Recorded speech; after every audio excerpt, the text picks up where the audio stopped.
Dear listeners, before we get started, drop a quick hi in the comments and let us know where you're tuning in from. Also, if you have any suggestions for us to make the channel better, please let us know. Now let's start with the story. I'm Emmett. I'm 28, male, landscaping company owner, based right here in Texas. Built it all from scratch after the Army. When I say scratch, I mean it. Just me, a beat-up 2015 F-150 with more rust than paint, 180,000 miles on the odometer, and a weed trimmer that looked like it had survived Nam. The rest of the gear? Borrowed from my buddy's dad, who, bless his heart, only made me promise not to cut off my leg.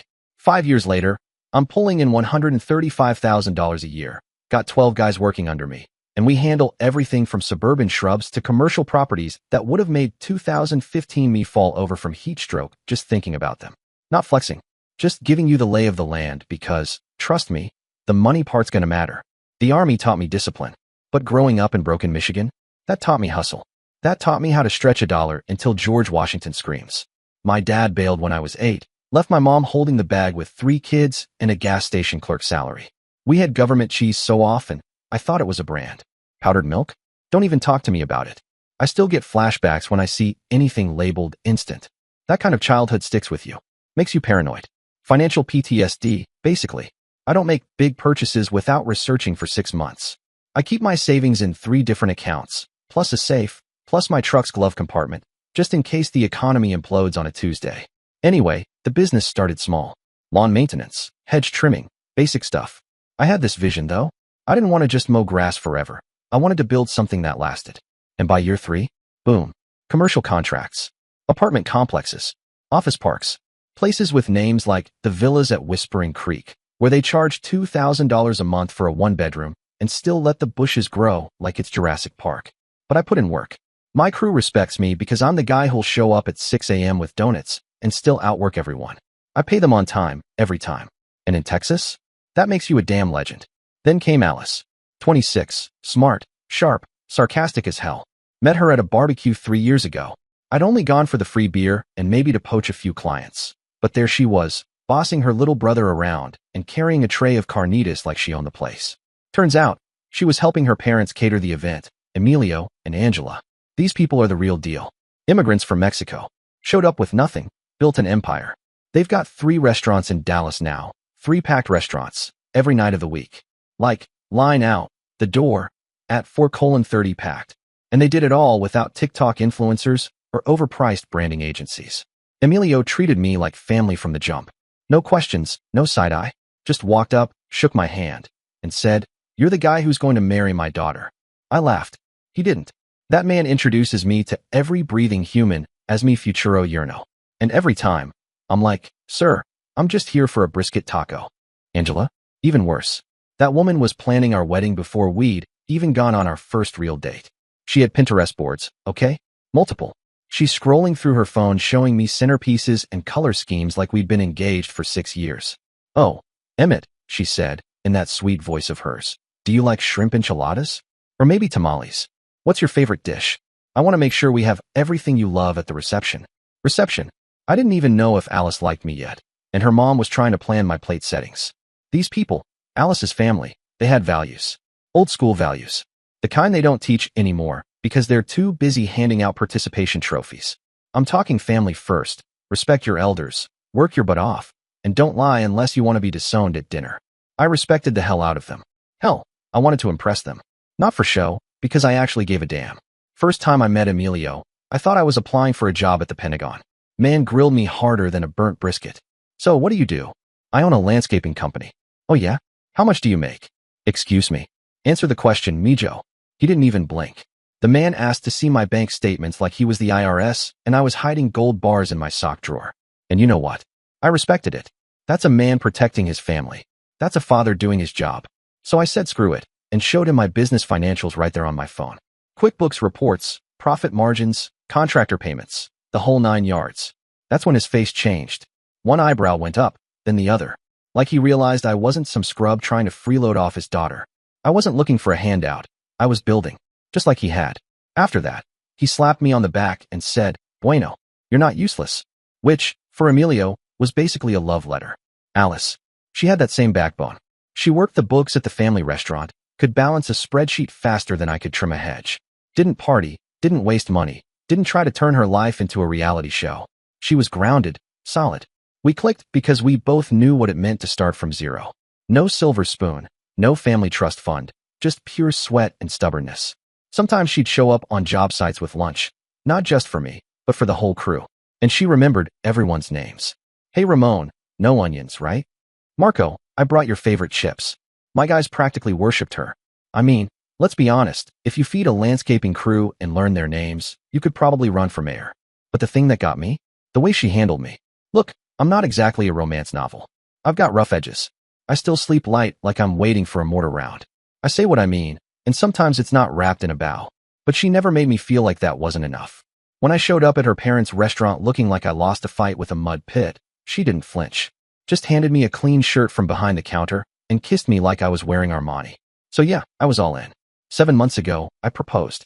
Took her to the lake where we had our first real date, got down on one knee, and had my crew park their trucks on the hill spelling out, "Marry me," with hazard lights blinking like it was a damn country music video.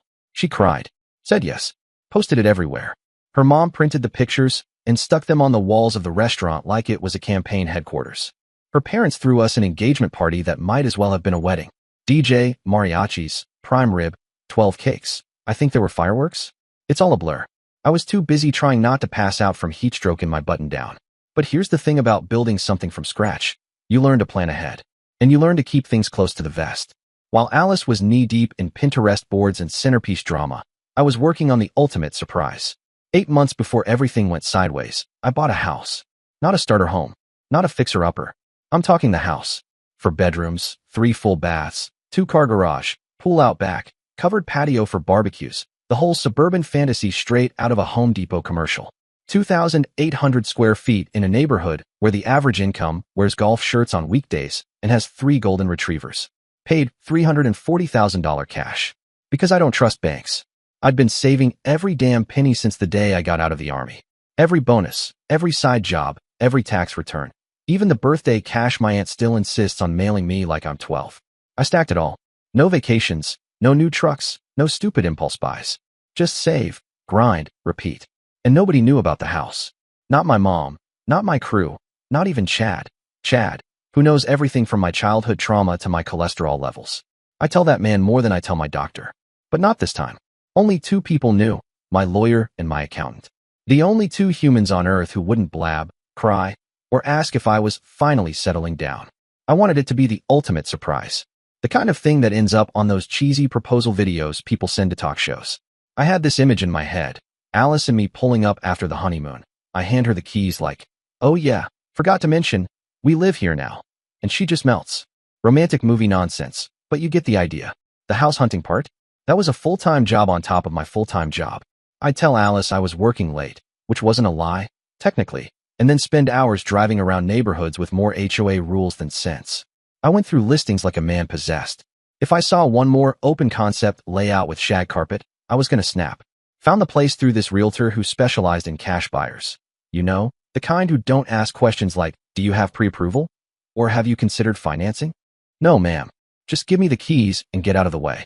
Previous owners had already packed up and moved to Arizona or Idaho or one of those states where people pretend they're excited about desert landscaping. So I had the place to myself immediately. The bones were solid. Brick exterior, no foundation drama, decent roof. But the inside? Yeah, it needed some serious emidification. I started with the master bathroom because I already knew that was Alice's happy place. The woman had Pinterest boards titled Dream Bathroom Vibes and tubs I'll cry in someday. She'd flash me pictures at random times. Like, I'd be elbow deep in a lawnmower carburetor, and she'd be like, babe, look at this tile. So I remembered. White subway tile with dark grout. Done. Freestanding tub so big it looked like it came with oars. You bet. Walk-in shower with a rainfall head, because apparently showers now need to simulate weather. Double vanity with Edison bulbs that made me feel like I was shaving in a Thomas Edison fever dream. It was perfect. Then came the master bedroom. I ripped out that crusty old carpet like it had personally offended me. Put in hardwood floors, real ones, not that peel and stick garbage. I painted every room in shades she'd casually mentioned over the years. Oh, I love sage green, she said one time while watching HGTV. Bam, guest room, sage green. Ooh, that navy is pretty. Cool, office, navy blue. I was basically decoding her color preferences like I was cracking the Enigma machine. But the kitchen, that was my masterpiece. I went full Gordon Ramsay meets Chip Gaines. Quartz countertops, stainless steel appliances, that massive island she kept dreaming out loud about whenever we walked through Home Depot. I even put in one of those touchless faucets, which, I'll be honest, I still don't fully trust. But she loved the idea, so in it went. My crew thought I was losing it.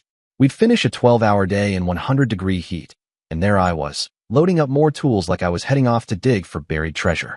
Alan, my foreman, gave me that squinted look like he was trying to read my mind. Where you going, boss? Working on a project, I'd say. He'd blink. At 8 p.m.? Yep. Is it your project? Could be. Then there's Jimmy, my crew chief, built like a linebacker and nosier than my Aunt Carol at a church potluck.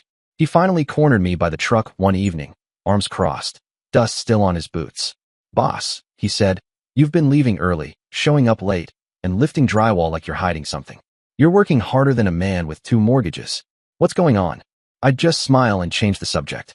Jimmy started cracking jokes, of course. That's his love language. He figured I either had a side business flipping houses or was secretly $40,000 deep in a blackjack addiction. You laundering money, boss? He said one day, wiping sweat off his face with a rag that used to be a shirt. Were you just building a bat cave under your girlfriend's nose? Yep, I told him, secret fight club in the garage. You're not invited. Honestly, maybe I was going overboard. The pool area alone looked like a resort brochure by the time I was done. Had it resurfaced with some fancy textured coating I couldn't even pronounce. Installed LED lighting that changed colors like it was trying to seduce someone. Then I built a custom pergola out of cedar, because Alice once said pergolas were so romantic while watching HGTV. And, this is the kicker, I got a hot tub. Why? Because 6 months earlier, she casually said at dinner, you know what I've never tried? A hot tub. That's all it took. I was at Lowe's the next morning like some kind of spa-obsessed lunatic, trying to decide between relaxation jet mode and hydrotherapy deluxe. I had this whole Norman Rockwell fantasy in my head. Sunday barbecues, her parents coming over, Angela bringing trays of tamales, Emilio standing by the grill criticizing my meat temperature. Maybe even some little dirt-covered kids running around in a few years. You know, the whole American dream. With a side of carne asada. I even put in a full security system, cameras, motion lights, the works. Not because I'm paranoid, but because I was thinking about our future family. Keeping them safe.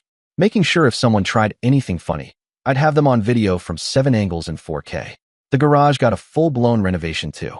Epoxy floors, wall-mounted tool racks, built-in storage, even a mini fridge. I wanted the place to feel like a home, not just a house. And by the time we were 3 weeks out from the wedding, I was down to the finishing touches, guest bedrooms, throw pillows, that kind of nonsense. The house was ready. All I had to do was get through the wedding, take her on our Cancun honeymoon, and then, boom, hand her the keys to the dream. I had this whole scene in my head, driving her down the cul-de-sac, her half asleep in the passenger seat, and then me pulling into the driveway like, surprise, honey, this is us now. Yeah, the irony's so thick you could butter toast with it. Because exactly 3 weeks before my world flipped inside out like a cheap lawn chair, Alice came home bouncing like she'd just won the lottery. Babe, she said, phone in hand, face lit up like Christmas morning. You won't believe what Stephanie planned for the bachelorette party. It's going to be insane. 5 days. 4 nights. Vegas. The Cosmopolitan. VIP. Suites. Pool parties. Restaurant reservations at places that probably charge $90 for air. She shoved her phone in my face, showing me screenshots of the room. Looked like a Bond villain's lair. Then she flipped through a list of clubs, spas, and what I swear was a pool party hosted by some DJ whose name sounded like a kitchen appliance. Price tag? $3,200. Per person. That's more than most people make in a month, I muttered. But look, things were good. Business was rolling, money wasn't tight, and she'd been stressed out of her mind dealing with wedding crap. Venue coordinators with god complexes, caterers who ghosted like Tinder dates, bridesmaids who couldn't commit to a dress code. So yeah, I figured, go for it. You've earned it. Go for it, I told her. You've been working hard on this wedding stuff. The smile she gave me? Worth every penny. Or so I thought. Looking back, man, hoo boy. The first red flag? The vagueness. She got real dodgy with her parents about the whole trip. And trust me, Emilio and Angela don't play when it comes to stuff like this. Old school Mexican Catholics. Vegas is basically the devil's zip code to them. They didn't love the idea, but they tolerated it, figured it was just tradition. Emilio was easy to placate. She told him, just 5 girls, Poppy, Stephanie, Jessica, Rachel, Amy, and me. We're going to see shows and eat at nice restaurants. Boom. He nodded, gave the classic bueno grunt, and went back to watching soccer. Angela, though? Nah. She had that mom look. That deep soul, X-ray vision, I know you're lying but I'm gonna let you sweat look. She kept asking questions. Innocent ones, on the surface. What restaurants? How are you getting around? Is the hotel safe? All very normal questions that Alice suddenly had amnesia about. She'd dodge or change the subject like she was testifying before Congress. Oh, I don't know yet. Stephanie's handling it. I think we're mostly just relaxing. Yeah. No. It's fine. It's just a girl's trip. Nothing big. Uh-huh. Sure. Because 5 women dropping 10 grand on nothing big screams totally chill weekend. Then came red flag number 2. The shopping. Alice spent more on Vegas outfits than I've spent on clothes in 2 years. Designer dresses, expensive heels, some shoes that I swear were just sparkly foot-shaped torture devices. Suddenly our living room looked like the set of a Bravo show. Alice was twirling in front of the mirror, trying things on, asking my opinion like it was cute that I thought I had to say. This one or this one? She asked, holding up 2 dresses that could have passed for napkins with zippers. I gave her a look. Did fabric prices go up? Because those are missing, like half. She rolled her eyes. It's Vegas, babe. You're supposed to go all out. I chuckled, but something felt off. These weren't just girls' trip outfits. These were trying to impress someone outfits. So I asked, casual as possible, who you trying to look good for? I thought this was just you and the girls. She didn't even blink. I want to look good for myself. Can't a woman want to feel confident? Touché. She had a point. And hey, I'm not the fashion police. So I dropped it. But it didn't stop. Every day, new stuff showed up, tighter, shorter, shinier. Barely their tops that made crop tops look modest. Things she'd never worn around me, not once in 3 years. It started to feel less like a vacation and more like she was packing for a photo shoot or a casting call for Real Housewives of Sin City. 3 suitcases. 3. For a 5-day trip. One of them was just shoes. I counted. 11 pairs. 11. I own 4 total, and one of them is duct-taped. Still, I reminded myself, women pack differently, right? Maybe there's a system. Like, shoes per mood or something. But then came red flag number 3. The phone. Now listen, Alice never used to be shady with her phone. We'd watch Netflix, and she'd be scrolling through Instagram beside me, showing me memes and weird dog videos. Totally normal. But right before the trip, she flipped the script. Suddenly, she was texting at weird hours, laughing to herself, disappearing into the other room to take calls. The phone started living face down on the table like it was allergic to sunlight. One night, we were eating dinner, and her screen lit up. She snatched it like it was a live grenade. Who you texting? I asked. Just wedding stuff, she said, not even looking up. Stephanie's group chat is going crazy with the Vegas plans. Reasonable. Makes sense. I mean, wedding planning's a logistical nightmare. I once saw her threaten to physically harm a florist over hydrangeas. And look, I trusted her. Completely. She'd never given me a reason not to. And I didn't want to turn into that paranoid fiancé who checks her texts and freaks out over emojis. My dad was like that. Paranoid. Controlling. Kept my mom on a leash so tight she could barely breathe. It wrecked their marriage. I swore I'd never be that guy. So I let it go, even though every ding from her phone felt like a gut punch I didn't understand. Then came the night before her flight. She was packing like she was relocating to Vegas permanently, folding up those high-end outfits, triple-checking her cosmetics bag, lining up shoes like a Vegas-themed military inspection. She was glowing. More excited than I'd ever seen her, honestly. Way more than when she talked about wedding cake flavors or flower arrangements. She wrapped her arms around me, smelled like coconut and designer confidence. I'm going to miss you, she said. It's only 5 days, I said. You'll be back before you know it. She smiled big. This is going to be the best week ever. Famous. Last. Words. Monday morning, I drove her to DFW. She was bouncing in her seat the whole ride, rattling off the itinerary, shows, spas, rooftop brunches, some Instagram famous drag brunch thing. I was half asleep and just nodding. We pulled up to departures. I got out, unloaded her 3 suitcases like her personal valet, gave her a kiss, and said, "Be safe. Have fun. Love you, babe. Take lots of pictures." "I will," she said. "Love you too." And just like that, she disappeared into the terminal, rolling those bags like she was off to win a game show. I watched her until she vanished into the crowd, feeling lucky. Like really lucky. I had a woman who loved life, loved me, and was about to have a blast with her girls. Meanwhile, I was about to hand her the keys to the dream house. Life was good. For about 18 hours. Because Tuesday morning rolled in, and boom, her first post dropped. Exactly what you'd expect. 5 girls in Vegas. Pool party at the Cosmopolitan. Fancy dinner at some celebrity chef restaurant. Group photos at blackjack tables. Standard bachelorette party content. So it's Wednesday morning, and I'm out on a job site, elbow deep in PVC pipe, setting up irrigation lines for a subdivision that'll probably have HOA rules about how tall your mailbox flag can be. I'm sunburned, sweaty, and trying not to lose my mind because someone cut the wrong valve and now half the trench looks like a geyser. I'm taking a quick water break, scroll through Instagram to distract myself from the fact that I haven't eaten anything but beef jerky and Gatorade since 6 a.m. when I see Alice's story pop up. Some pool photo. Her and the girls, laughing, drinks in hand, doing that we're totally carefree and spontaneous, but also posing with perfect lighting thing. Typical Vegas stuff. Nothing scandalous. But then I froze. Just outside the frame, barely in the shot, was an arm. Not just any arm. An arm with a tattoo. Skull and roses. Black and gray ink. Kind of faded, unmistakable. And I knew that damn tattoo. I'd seen it before. Up close. Too close. That arm belonged to Arthur Brown. Alice's ex from college. Human dumpster fire. The guy who made Red Flag seem like a lifestyle choice. Covered in ink. Worked construction when he felt like it. Usually didn't. The same guy who used to disappear for days and somehow always came back with a new business idea and a black eye. Her parents hated him. Emilio once called him that greasy bastard while carving a turkey. And Emilio loves turkey. Arthur was the guy who cheated on Alice, ghosted her for a weekend music festival, and somehow still had the nerve to text her "you up?" 3 months later. And now here he was, possibly at the same pool, in the same city, during her bachelorette weekend. My blood pressure spiked so fast I swear I could hear it in my ears. I opened Instagram faster than I've ever done anything in my life, typed in Arthur Brown, and, of course, his profile was public. Classic Arthur move. He probably thinks private accounts are for people with something to hide, which is ironic considering his entire life is a game of emotional hide-and-seek. Right at the top of his story, a selfie, standing in front of the Bellagio fountains. Lights flashing, water shooting, Arthur grinning like he just won custody of a bad decision. Posted Tuesday night. Same city. Same time frame as Alice's posts. Could be a coincidence, right? Vegas is big. Lots of people visit. Sure. Just happens to be in the exact same places, at the exact same time? With the same tattooed arm in her story? Yeah, and I'm the Queen of England.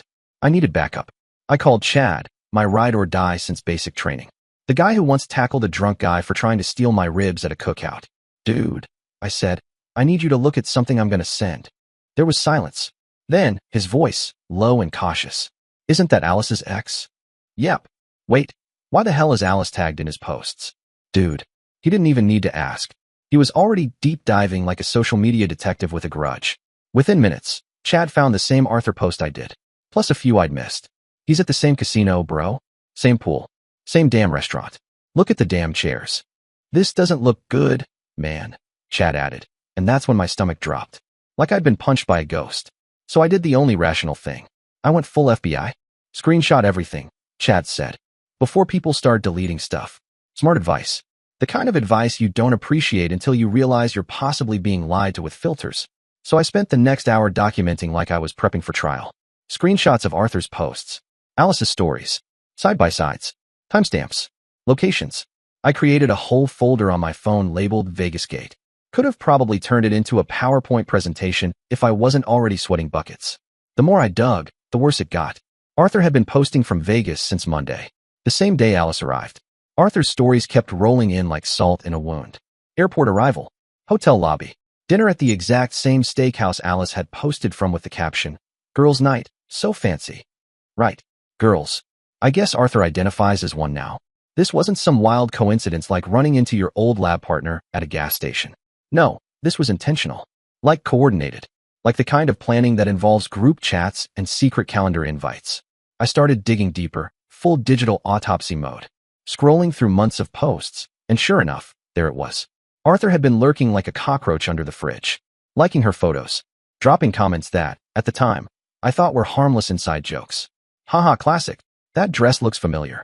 Familiar, bullshit. And somehow, in all my house-building glory, I'd missed it.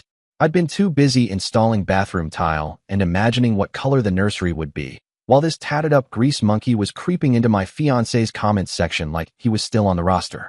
That night, Wednesday night, I didn't sleep. At all. Just laid there in the dark with my phone burning a hole through my retinas. I kept flipping between their profiles, like maybe I missed something. Maybe there was some reasonable explanation. Maybe Arthur was just stalking her and she didn't know he was there. I kept hoping. Foolish, army-trained, house-buying hope. Then 2 a.m. hit. And Arthur posted another story. From inside a hotel room. Not just any hotel room. The exact cosmopolitan suite Alice had shown me screenshots of back when she was planning the trip. I knew that purple velvet headboard like it owed me money. Same decor. Same view. Same room. I sat up like I'd been hit with a taser. Called in sick the next morning. First time in 3 years. Not for the flu, not for food poisoning, not even for that time I broke 2 ribs trying to outrun a dog with trust issues. But this was a full-blown crisis. Thursday morning brought the smoking gun.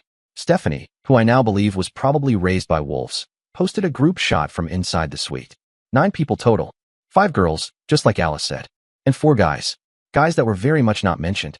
And standing right there, smack in the middle, was Arthur. All 6 feet of tattooed human train wreck. Arm around Alice's waist like they were still together. Like I didn't exist. Like I was some bad dream she woke up from and decided to leave in the past. I screenshotted it. Zoomed in. Re-screenshotted. Filed it away in the now-bursting Vegasgate folder. But the comments? Oh, the comments were a special kind of hell. Who are the cute guys? And Stephanie, that little chaos goblin, replied with winky face emojis. Winky face emojis. Yeah, these dudes weren't some random tag-alongs. They were part of the itinerary. They were built into the damn schedule.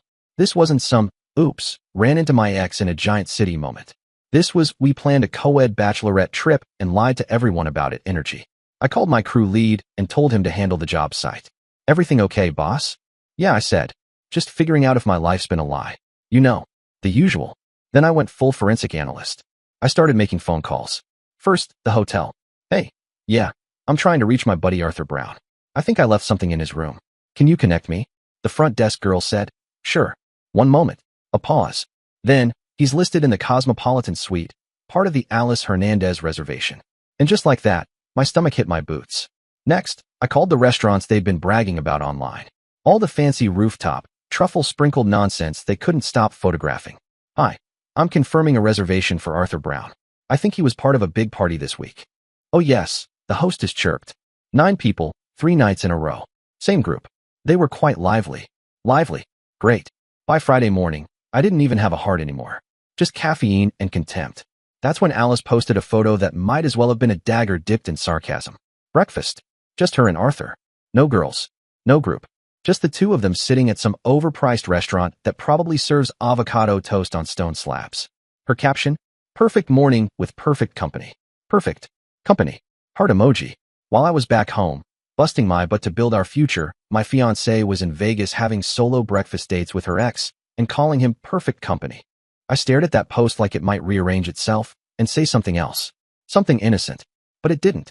So that night, while Alice kept posting more lies about her girls-only getaway, I was sitting at my kitchen table, composing the most important email of my life. Because Emilio and Angela, they deserved to know what their daughter was really doing. I organized everything like I was prepping for court, because at that point, it kind of felt like I was. Screenshots of Arthur at the casino tables, pool parties, the rooftop bars they swore were just for the girls. Timestamped. Geotagged. Basically, a Vegas scrapbook nobody wanted. The email was respectful. Direct. No angry ranting. No cursing. Just the cold, ugly truth gift wrapped in JPEG attachments. Subject. About Alice's trip.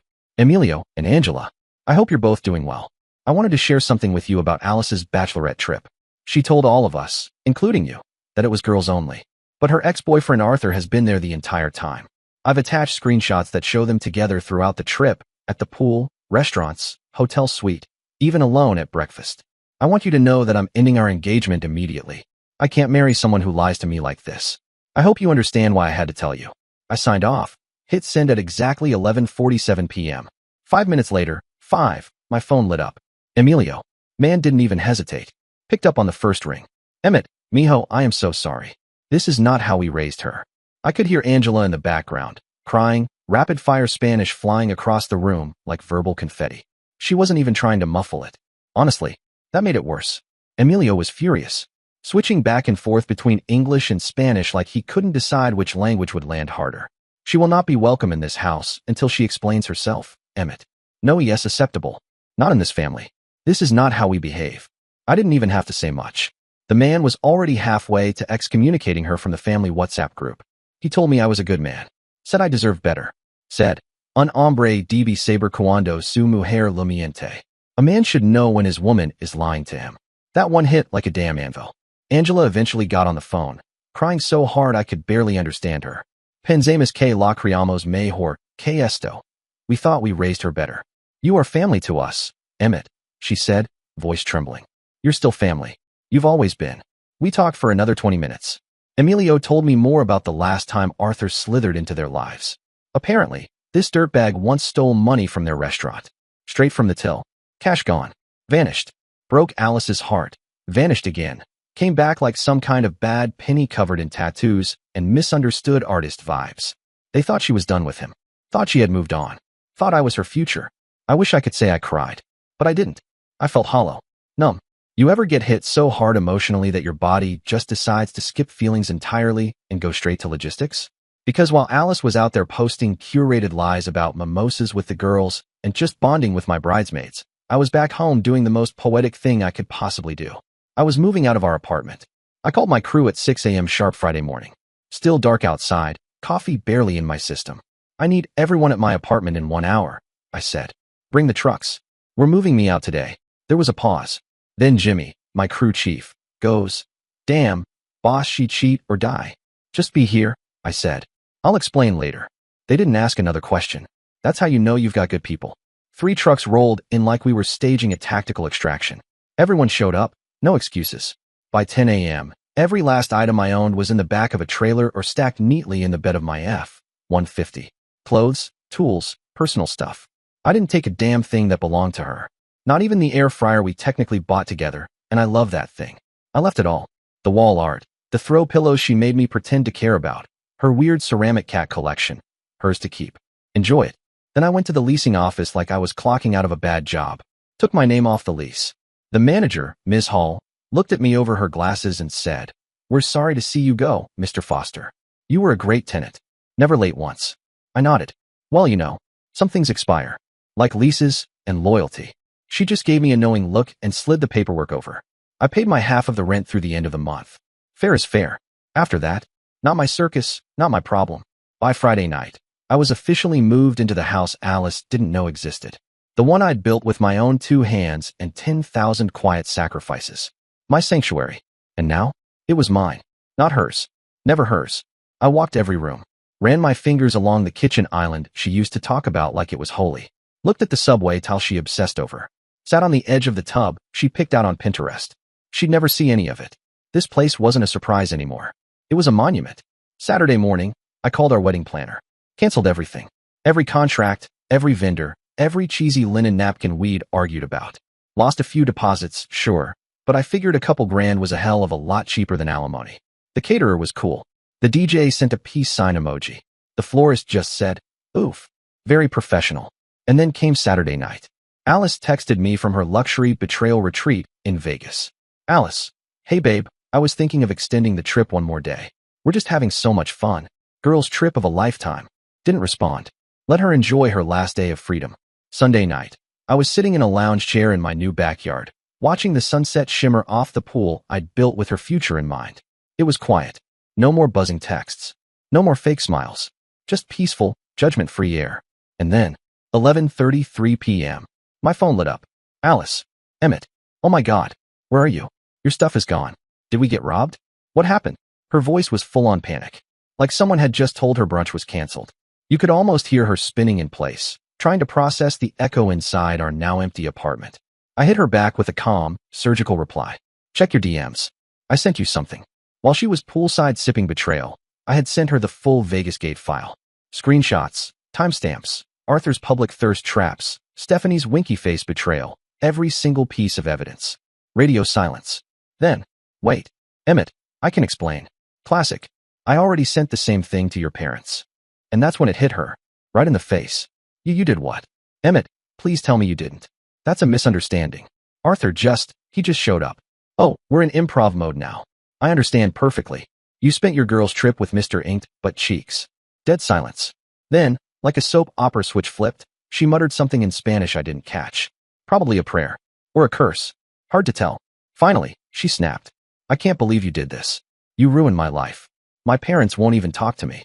She was hyperventilating now, flipping between English and Spanish like she was auditioning for a telenovela, screaming that I had destroyed everything, that I'd ruined her life, that she couldn't afford the apartment alone.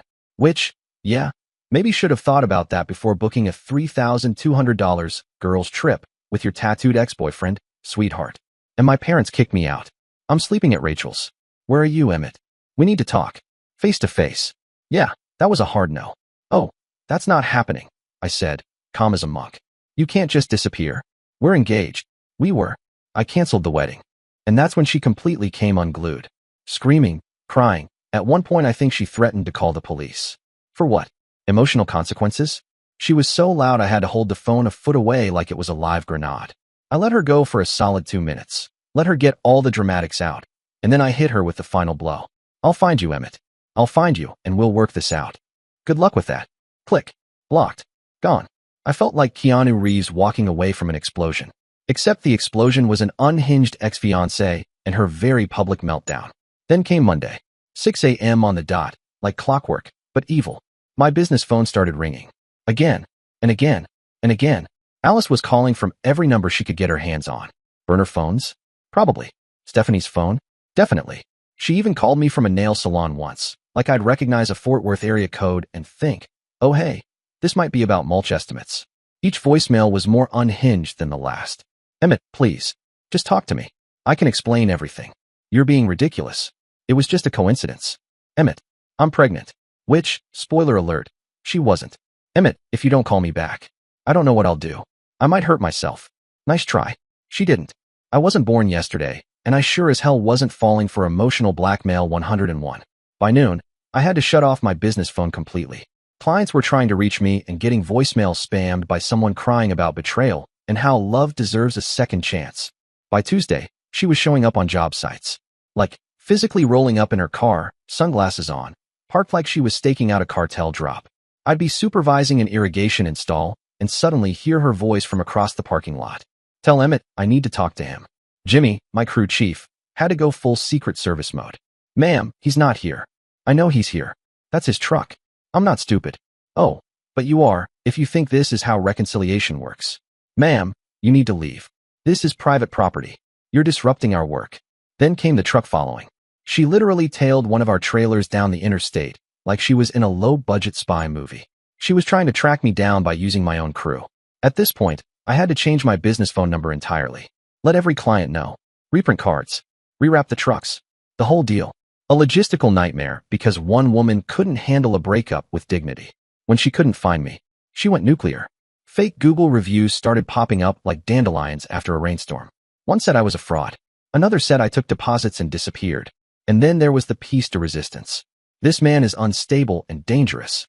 I was spending hours every day playing digital janitor, reporting fake reviews, cleaning up the smear campaign, and responding to wild accusations from strangers who had apparently decided I was some backwoods dictator with control issues and a secret second family. Meanwhile, Alice was out here on social media performing Oscar-worthy victim monologues. Paragraph after paragraph, full of tear-streaked emojis and vague insinuations. According to her, I was a controlling, emotionally abusive, manipulative narcissist who cut her off from friends and family. She left out the part where she spent 5 days in a Vegas suite dry-humping her tattooed ex like it was 2013 again. The story kept shifting like a bad alibi. First, Arthur? No, he just happened to be there. Then it was, he's a friend. He was helping me with wedding planning. God, Emmett, chill. Then, okay, fine, we had dinner once. You're seriously overreacting. And finally, the grand finale. Nothing happened. We didn't even do anything. You're crazy for not trusting me. The gaslighting was Olympic level. The worst part? Watching mutual friends take sides like it was dodgeball in middle school. A few actually believed her. Others just ghosted. Some reached out quietly, like I was a disgraced politician under investigation. Hey man, I don't want to get in the middle, but what's really going on? I'd shoot them the folder. Evidence. Screenshots. Timeline. Receipts. Let them connect the dots themselves. No commentary needed. Alan, one of my oldest friends and most loyal crew members, was livid. This chick is trying to destroy your business because she got caught with her hand in the inked cookie jar. We gotta do something. I shrugged. Like what, bro? Egg her dad's restaurant. I don't know, man. We can't just let her run wild with this mess. Nah, I said. Let her keep talking. Truth has a funny way of getting louder when the lies burn out. Fast forward to Wednesday. I'm in the garage wiring new lighting, minding my own business, when my Ring doorbell app pings. I swipe it open. Blonde chick on my porch. Designer clothes. Hair done up like she's walking a red carpet instead of standing in 100-degree Texas heat. Looks like she's casing the joint. It takes me a second, then it clicks. Analia, one of Alice's bridesmaids. The one who always gave off, "I'm rich and have opinions" vibes.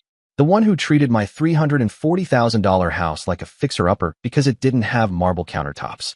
What in God's overpriced skincare routine was she doing at my house? She starts pounding on the door like it owes her money. "Emmett, I know you're in there. Open this door right now." I hit the intercom button, already grinning. This was about to be fun.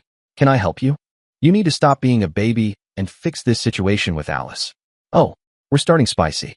I'm sorry. Who is this?" "It's Analia, Alice's friend. You're ruining her life over nothing." "Okay, showtime." "Oh, you're the Analia, the trust fund girl who's never worked a day in her life. What brings you to my humble abode?" "I worked at Nordstrom for 3 months. She actually said that like it was a Purple Heart. She's getting all huffy now, shifting her weight like she's prepping for a TED Talk. "Look, Emmett, Alice made a tiny mistake, and you're being dramatic about it." "Tiny mistake?" I almost choked. "Tiny mistake? She spent 5 days lying to everyone about her ex-boyfriend being in Vegas. It's not that big a deal," Analia says, flipping her hair like she's on some courtroom drama reboot. "So what if Arthur was there? They're just friends." I blinked at the camera feed. Was this real life? "Are you seriously this stupid?" I said. "Or do you have to practice?" She gasped like I'd slapped her with a rolled-up lease agreement. "Excuse me." "You heard me," I said deadpan. "You flew all the way to Texas to defend someone who lied to her fiancé and her family. That's your idea of friendship." Her face turned crimson. She was pacing now, up and down my porch like a Pomeranian that smelled barbecue. "You men are all the same," she snapped. "You can't handle women having male friends. Male friends don't sleep in your hotel suite, genius. They didn't sleep together. And you know that how? Telepathy? You were too busy getting wasted at blackjack tables with your camera stuck on selfie mode." "I was not wasted. Instagram says otherwise," I replied, leaning on the counter with my coffee like I was watching daytime television. 12 boomerangs of you holding a 64-ounce margarita in a hot tub with no water? Not exactly a case for the Vatican. That set her off. She stormed back to the camera, pointing like she was in an 80s aerobics video. "You think you're so smart. You think you're better than everyone." I smiled. "I don't think I'm better than everyone. Just better than a cheating ex-fiancé and her Dollar Tree defense attorney." "Alice deserves better than you anyway," she screamed. "You're just a landscaper. A landscaper who owns his own house while your bestie lives in a studio with no closet doors," I shot back. "But hey, at least she's got you defending her honor on my porch like some kind of discount lawyer from Judge Judy. I'm not leaving until you agree to talk to her." "Then you're camping." "Because I'm not opening this door. Also, you're trespassing." "This is a public street," she yelled, arms flailing like she was hailing a cab during an emotional breakdown. I wouldn't expect someone who's never paid rent to understand property law. And that's when she snapped. She started banging on the door with both fists like it owed her money. "Stop hiding behind your fancy intercom." "I'm not hiding," I said calmly. "I'm just not opening my door to crazy people." "I'm not crazy, lady," I said, setting my mug down.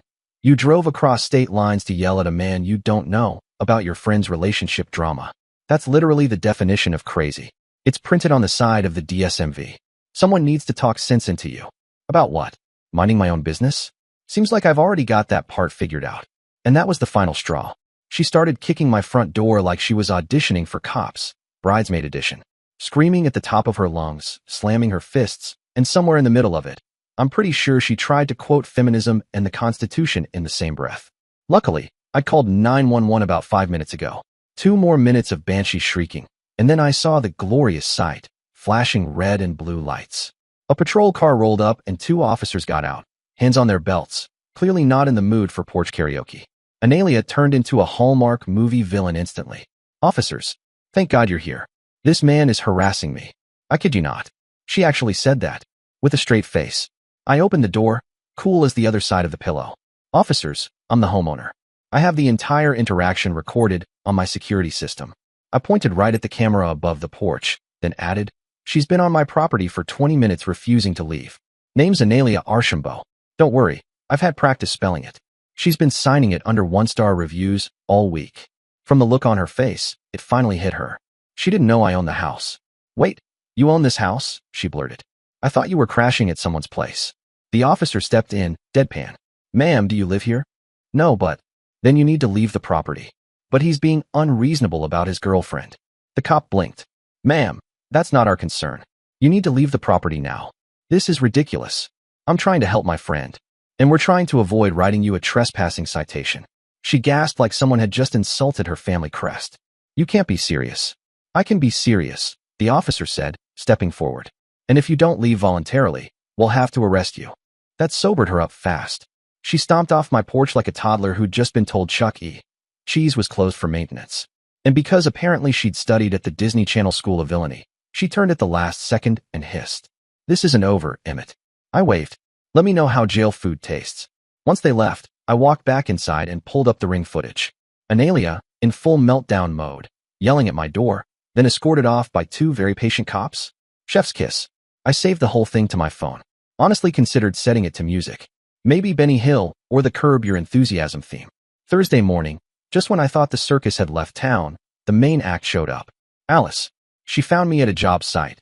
Don't ask me how. Probably some social media breadcrumbs she picked up from Analia's last tantrum, and she looked like she'd been living in her car. Messy hair, dark circles, hoodie 2 sizes too big. She looked nothing like the glowing, glitter-covered woman who had skipped off to Vegas a week ago.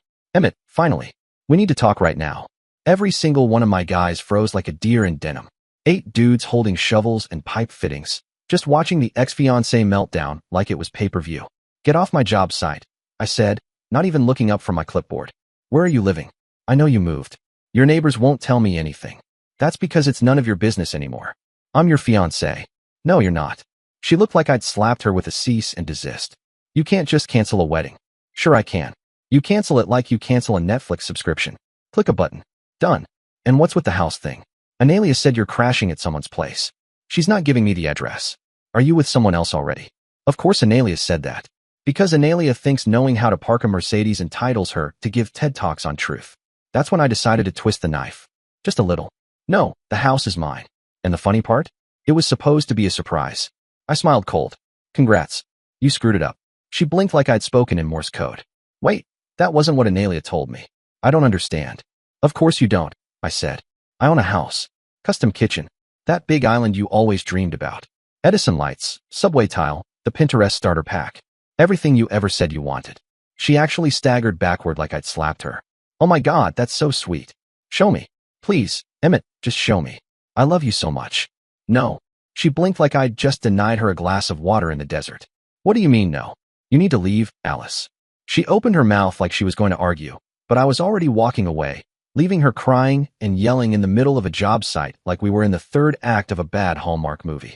My guys were doing that thing where you pretend you're not listening, but definitely are. Jimmy, my crew chief, came up with a shovel in one hand, hard hat tilted back. Boss, everything good? Yep, I said deadpan. Everything's perfect, buddy. Back to work. But I could tell they were rattled. I mean, this was supposed to be a simple sprinkler install in a new build, and now they were all watching their boss's ex-fiancé sob between 2 wheelbarrows. Later that afternoon, Jimmy caught me behind the trailer while I was checking supply orders. Boss, he said in that tone that meant he was trying to be chill, but definitely wasn't. I gotta ask, this chick is really losing it. You think she's gonna do something crazy? I raised an eyebrow. Define crazy. I mean, she's been calling our clients. She showed up at the Anderson site yesterday, asking for you by name. And she told Marty's wife at the apartment complex that you were cheating on her. Like, full meltdown. This isn't normal breakup behavior, man. And he was right. This wasn't just a sad girl crying into a hoodie anymore. This was a public relations problem with a side of restraining order. That's when I made up my mind. I'm gonna handle it legally, I said. I can't let this mess touch the business. Jimmy nodded. Good call. You need backup or anything, we got you. Seriously, nobody messes with the crew. Say what you want about blue-collar life, but loyalty's worth more than a platinum Amex. My guys weren't just labor, they were family. We'd sweated through 110-degree days together, laid sod in the middle of Texas thunderstorms, and now they were ready to roll if Alice turned this into a Lifetime movie. But I hoped it wouldn't come to that. 1 week later, that hope died in my driveway. I just pulled in after a brutal Friday, triple install job, 2 deliveries delayed, and Jimmy accidentally set fire to a plastic bucket again when I saw her. Alice, sitting on my front steps like she was waiting for a sign from heaven. No suitcase, no car, Just her, and this dazed expression like the house had sucker punched her. She looked up as I got out of the truck. You did all this for me? She sounded stunned. Like she'd just realized this whole time I was serious about our future. Amazing what it takes for some people to connect dots. What are you doing here? She didn't answer. She got up slowly and started walking around the property like she was in a trance. Pressed her face up against the windows like a kid at a toy store, palms flat on the glass. You were going to surprise me, she whispered. Yeah, was being the key word. Can I just? Nope. I cut her off. I have zero time for this. Leave, or I'll have you removed like an alien. That's when she broke down completely. I made a mistake. I can fix this. I'll sign any prenup you want. I'll do counseling. I'll do anything. People work through things like this. We can rebuild trust. Oh yeah, now she wanted a prenup. Real convenient timing. Right after nuking the relationship from orbit and dragging my business through the mud like it owed her money. She spent the next 10 minutes rotating through all 5 stages of desperation like she was speed-running a soap opera. One second she was crying about fate and love. The next she was threatening to go public with how cold I'd become. You can't just throw away everything we had. Oh, I'm not throwing anything away, I said. I'm locking it in a fireproof box labeled Life Lessons. She didn't appreciate the sarcasm. Go figure. I'm not leaving. This is my house too. That one almost made me laugh out loud. You're trespassing, Alice. You can't call the police on me. Funny you mentioned that. I don't have to. My neighbors already did. They thought you were casing the place for a robbery. Sure enough, within minutes, my front yard looked like a low-budget episode of Cops. Officers rolled up, calm but firm. She tried to talk her way out of it. Said she left her keys inside. Tried to claim we lived there together. Didn't fly. They issued a formal trespassing warning and escorted her off the property, all while she kept yelling that I was heartless. After that, the crazy hit 5th gear. Fake reviews started popping up all over my business pages. Owner is a misogynist. Refused to mow my lawn because I'm a woman. One said I ran over their dog. I don't even do residential work anymore, but logic wasn't exactly her strong suit by then. She called clients. She messaged vendors. One guy texted me saying, "Hey, your ex just called me at 11 p.m. crying about mulch. You good?" When my old army buddy started getting phone calls, I knew she was getting desperate. She was doing deep recon, calling everyone I'd ever tagged in a photo, demanding people from my high school like this was a CIA op. Chad got it the worst. She called me at work, he told me. At work, bro said you're destroying her life and that I need to talk sense into you. She call your mom yet? Twice. Yeah, you're officially her customer service department now. 3 weeks later, I'd had enough. Filed for a restraining order. Her behavior was escalating, and I wasn't going to wait for her to show up with a tire iron and a Facebook live stream. The court hearing? A full-blown circus. Alice rolled in with a lawyer who looked like he'd been paid in Instagram exposure. She sat there in this angelic white dress, because subtleties for amateurs, and tried to paint me as the abuser. Said I was financially manipulative because I didn't give her access to my house. Claimed my screenshots were selectively edited, even though half of them were her own posts. My lawyer didn't even blink. We had timestamps, email logs, fake review IP addresses, the works. The judge cut through it like butter. Ms. Archambault, your subsequent behavior has been harassment, not reconciliation. I'm granting the restraining order. Boom. 1 year. No contact. Any violation, and she goes straight to jail. Do not pass go. Walking out of that courthouse, I felt like I'd finally taken a breath after holding it for 3 months. The legal part was done. The emotional damage? Well, I was working on it. For months later, things were finally getting back to normal. Business was steady. Crew morale was high. No one had cried on my lawn in weeks. And I was dating again. Carmen, a 4th grade teacher who had her own place and paid her own bills. We met at a coffee shop. Carmen was grading spelling quizzes and sipping something with cinnamon in it, and I was knee-deep in 3 job estimates and a Vinny black coffee that tasted like regret. We bumped elbows over the sugar packets. Literally.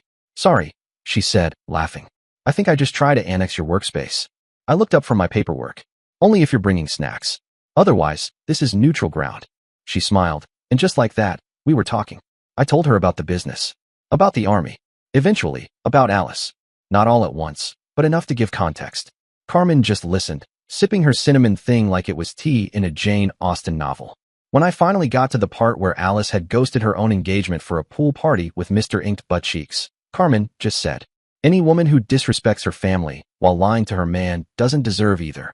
I stared at her for a second. You got that stitched on a pillow somewhere? No, but I should. We took it slow. No drama, no love bombing, no midnight texts with vague threats. Carmen was steady. She bought her own coffee, paid her own rent, insisted on splitting dinner checks. She never once asked how much I made or what I drove. 2 months in, I showed her the house. She didn't say, "Oh my God, this is mine now." She said, "You did all this? For you? That's amazing. You should be proud." Then she sat down in the reading nook. Yep, that one, the Pinterest shrine Alice used to show her mom, and said, "This is my new Sunday spot." No entitlement. No angle. Just appreciation. Alice had treated our relationship like a business deal. She brought companionship, I brought security. Carmen treated it like a partnership. No keeping score, no hidden tabs. Just two adults showing up for each other. That's when the letter showed up. 8 pages. Handwritten. Like we were in a Civil War documentary, and she was waiting for my reply at the train station. She must have thought mailing it didn't violate the restraining order. My lawyer disagreed. It was a masterclass in desperation. Apologies, guilt, a lot of "I've changed, and I'm all alone." "I know I screwed up, Emmett," she wrote. "I know I hurt you. I know I disappointed my parents. I'm living in a 400 square foot apartment. I lost my job at the restaurant. My friends won't return my calls. My parents still won't speak to me. I wear the ring every day. Please, just meet me. Arthur left the day we got back from Vegas. He blocked me. I have nothing." She suggested a public place. Other people present. Swore up and down she'd respect the order if I said no. She begged. But here's the thing.